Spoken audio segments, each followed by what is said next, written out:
What's going down, Phone Dog? I'm Aaron.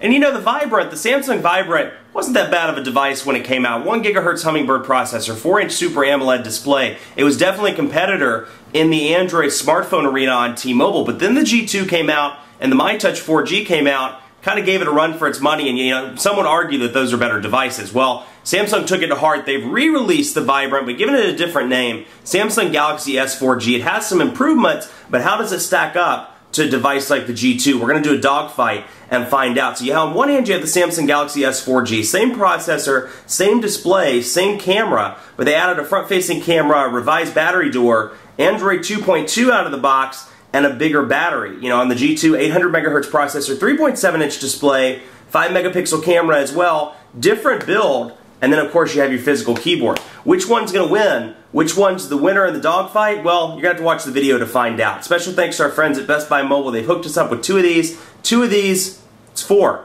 total. Yeah, math's not my strong suit. It's 4 of those total for use in our One Paw Bandit giveaway. One thing I like about Best Buy Mobile, either of these devices you go in, you're going to walk out working. Web, email, phone calls, everything, they're going to help you get set up, so when you walk out that door, you're set up and ready to go. Enough of that, let's get into the dogfight.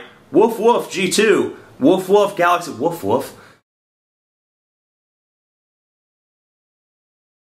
Of course, a test wouldn't be complete without a good browser test, so we'll open up the browser on both of these devices. And I'm going to go ahead and give a spoiler. I was pretty impressed by the browser on the, I can't type and talk at the same time, phonedog.com, there we go. I was pretty impressed with the browser on the Galaxy S4G. I mean, for an Android, you know, it's 2.2 is fast, don't get me wrong, but the pinch to zoom was pretty fantastic on it, given that it was running Flash. So we'll open up both of these, and you can see, I mean, even, you know, the page is still loading, and that's pretty fast pinch to zoom, in my opinion. Definitely goes up against a device I just did the unboxing on, the Motorola Atrix 4G, which has that snappy dual-core Tegra 2 processor, and, you know, itself, I mean, the specs are a little bit higher.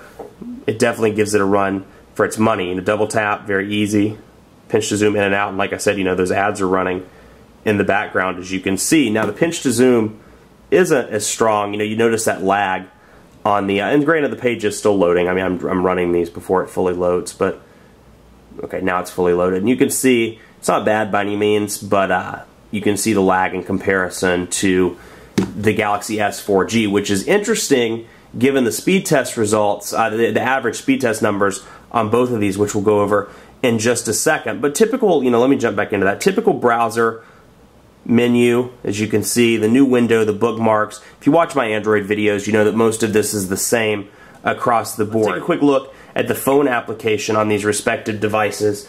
And actually, I need to delete the call log out of the Galaxy S4G because I've been using it as a test device. And we'll take a look. So not a lot of changes from the actual Vibrant, but you can see the bottom buttons here, voice styling, call, and contacts. And then here, very similar, call logs, favorites is replaced with contacts on the G2, and then favorites is over here, whereas it's voicemail on the T-Mobile device. But both of these have island keys, and actually, with the exception of the back button here and the contacts button, they're very similar, if not, you know, nearly identical. Jump into the call logs, favorites, Old Man Baker's a favorite. Jump into the call log here, contacts, we'll access Billy Bob, for example. Now, Android 2.2, in my opinion, the stock build, the call log, or the contacts, excuse me, are very basic. You see here, I mean, it's very basic. Home, email, postal address. You just click the plus button to add it. Very kind of basic, not really graphically pleasing. Whereas with T-Mobile or with Samsung, they do a little bit better job with the TouchWiz user interface. We'll jump out of that, jump into contacts. We'll open up Billy Bob in the same window here so you can compare. You have these 4 tabs up top: info, history, updates, and media. So, you know, we talk to Billy Bob on a pretty regular basis. We go to the history. It'll show me the calls, the text messages, another contact that I've had with him since I've deleted my call log or deleted my messaging list. You also have updates, and then you have media that you guys have together, and then of course your home. So it's just a little bit more organized. It's not to the point, in my opinion, of HTC Sense. I think that's a phenomenal organization, and if you've watched my videos, go back and take a look at that because you have all of those easy things at the bottom. This isn't a review of HTC Sense. It's, you know, TouchWiz and stock Android, but out of these two, I'd have to give the winner, or the award, to, I can't talk today, the award to the Galaxy S4G, just in terms of organization. I should have to point out an application on the Samsung Galaxy S4G. There's a program called Drive Smart, which comes with it. You know, and I'm a big advocate against text messaging while driving or using your phone, you know, outside of Bluetooth calling while driving. And this is a cool program because it gives you the ability, when enabled, somebody calls you, you can enable an auto response via SMS where it's like, hey, I'm driving, you know, call me back in 20 minutes, or hey, I'm driving, I'll call you back when I'm stopped and ready to talk, you know, I'm off the road. So it's a cool program. Drive Smart Plus actually allows automatic driving detection, so it detects when you're driving, good for your kids or, you know, first-time drivers. But the one that comes out of the box is still a pretty functional application, in my opinion. So kudos, you know, to Samsung, T-Mobile, and Drive Smart for putting that on the device. Cool program. Nice to see that actually coming out on some of these devices. Now back to the actual hardware part of the Dogfight. I know I'm kind of jumping around. The biggest difference in terms of camera, both have 5 megapixel cameras. The G2 has a flash.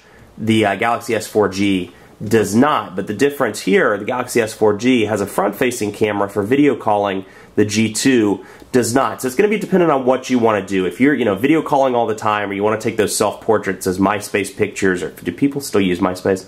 Or, you know, or Facebook, or whatever it is, you know, that you want to take pictures of, you know, send them to your friends and do stuff like that. The front-facing camera may be something you're interested in. If not, you know, the flash is more important to you. The G2 is the better device. Let's do a quick look and a quick comparison of the cameras on these devices.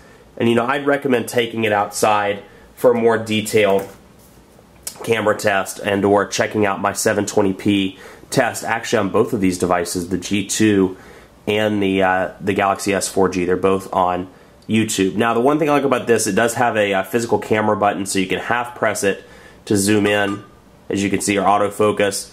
And then once Pepcom's autofocused, I can snap the picture. And then on this one, you can still do it, but you have to press and hold the camera button. And once you press and hold, you're kind of stuck. And there you can see the Pepcom. Now let's look at a comparison. You know, at least for me, the Super AMOLED display is a huge part of this and making it look better. I mean, the Super AMOLED display is absolutely beautiful. It's 4 inches, so it's right there in that sweet spot between 4.3 and 3.7. But to me, just comparing these comparing these in real life, I'd give the G2 the slight edge. I mean, this green is a little bit oversaturated, and you know, this looks like a more realistic picture to me. It looks like how it actually looks in real life, as opposed to this kind of saturated, washed out, shiny looking version. So I would give the test, an unofficial camera test, I would give it to the G2. Now the camcorders on both of these, like I said, have been decent. The HTC, I give the edge to the HTC, or the G2 as well, just because audio quality is better on the G2. The actual video quality, like I said, was good on the Galaxy S4G. The audio quality was absolutely terrible. Let's do some speed tests, jump into those, because it wouldn't be a review or a dogfight. Cannot talk today. A dogfight without a quadrant standard and a speed test. Let's jump into quadrant standard and run those benchmarks. And, you know, honestly, with both of these devices, call quality has been very good. The earpieces are loud. I've had to actually had to turn down. Funny thing, I had to turn down the earpieces on both of these after extended testing because it's pretty loud. And, you know, I like the feel of the Galaxy S4G in the hand. It's less bulky than the G2. But, you know, for people that need that physical QWERTY keyboard because they email on a regular basis, the G2 may be the device for you. So it's trade-off between bulkiness and having the physical QWERTY keyboard, or something that's thin and not having the physical QWERTY keyboard. They both have Android 2.2. TouchWiz, you know, I definitely see the use for it. I have recommended it to several people and will continue to recommend it. But for personal use, you know, TouchWiz isn't my thing. I wouldn't use it on a regular basis unless they kind of refine it a little bit. It's kind of like Moto Blur. I'm not a huge fan of Moto Blur, but Motorola's applications platform, it's pretty useful. So it all depends on how they refine and how they change it. Service call failed. Let's try that again. Okay, finally, sorry about that. I don't know why Quadrant Standard was having such an issue with the G2. But you can see the score is 1018 on the Galaxy S4G to 1347 on the G2. So the G2 does run faster.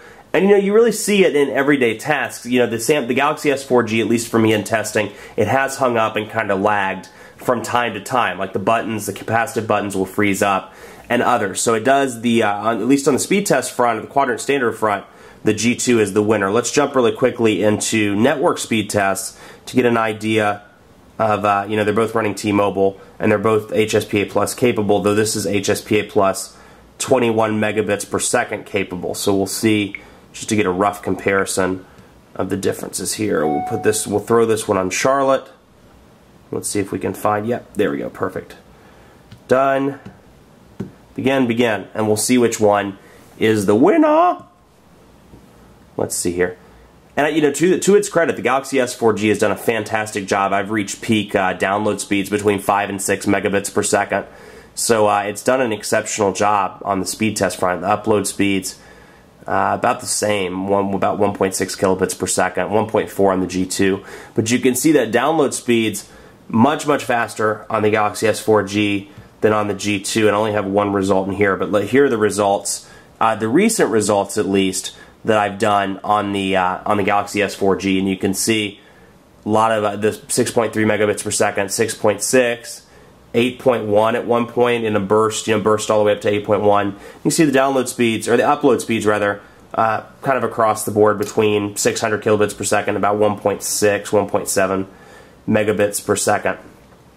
So, you know, speed test results have been fantastic on the Galaxy S4G, and their HSPA Plus has done a pretty good job in the Charlotte area. Now, one of these only one can win the dogfight. I can't give both of them the championship, or the gold medal, if you will. So I have to give it to, by a narrow margin, the G2. Sure, it doesn't do as well in the speed test, at least the network speed test results, but it blows it out of the water in terms of quadrant standard scores. The stock Android build is nice. I do like the physical QWERTY keyboard, best in the industry, and I think the camera is a little bit better. But it depends on who you're buying this for. If it's for mom or grandma or a first-time smartphone buyer, I would easily recommend the Galaxy S4G over the G2. But if it's for the people that are most likely watching this video, the intermediate to hardcore Android people, the G2 is going to be the better device for you, and that's why it wins this dogfight. Much more coverage to come on the Galaxy S4G, the T-Mobile G2, on PhoneDog.com. Like us on Facebook, Facebook.com/PhoneDog. We're still in the process of giving away more prizes. We have an exciting contest to come